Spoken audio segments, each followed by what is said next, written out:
Welcome to day 3 of Python Fundamentals. Today we'll explore Python operators, the symbols that help us perform calculations, make comparisons, and combine logical conditions. First, let's look at arithmetic operators. These are used for basic math operations. The plus sign adds numbers, minus subtracts, asterisk multiplies, forward slash divides, double slash does flow division, percent sign gives the remainder, double asterisk does exponents. Here are some examples. 5 plus 3 equals 8. 10 divided by 3 equals about 3.3 repeating. 2 to the power of 3 equals 8.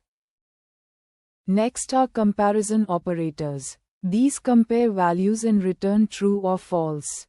Double equals checks if values are equal. Exclamation mark equals checks if they're different. The greater than and less than symbols compare sizes.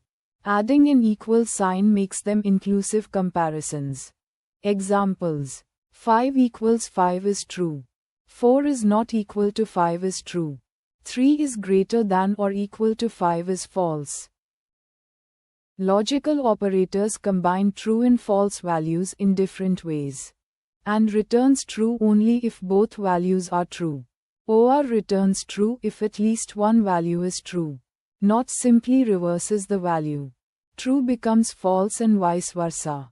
Here's a truth table showing all possible combinations.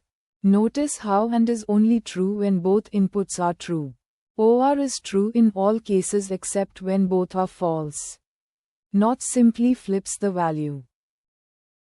Assignment operators are used to store values in variables. They can also perform operations while assigning. The single equal sign assigns a value to a variable. Compound operators like plus equals perform an operation before assigning.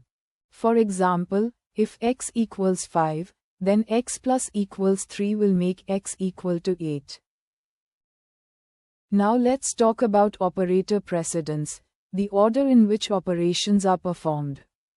Remember PEMDAS, parentheses, exponents, multiplication and division, addition and subtraction. Let's see an example. Let's put it all together with a simple calculator example. Here's a simple calculator. It uses all the operators we've learned today. Let's calculate 3 times 5 plus 2. Following operator precedence. Multiplication happens first. So we get 15 plus 2 equals 17. Remember, operators are the building blocks for all Python calculations and logic. Now you understand how to use them effectively.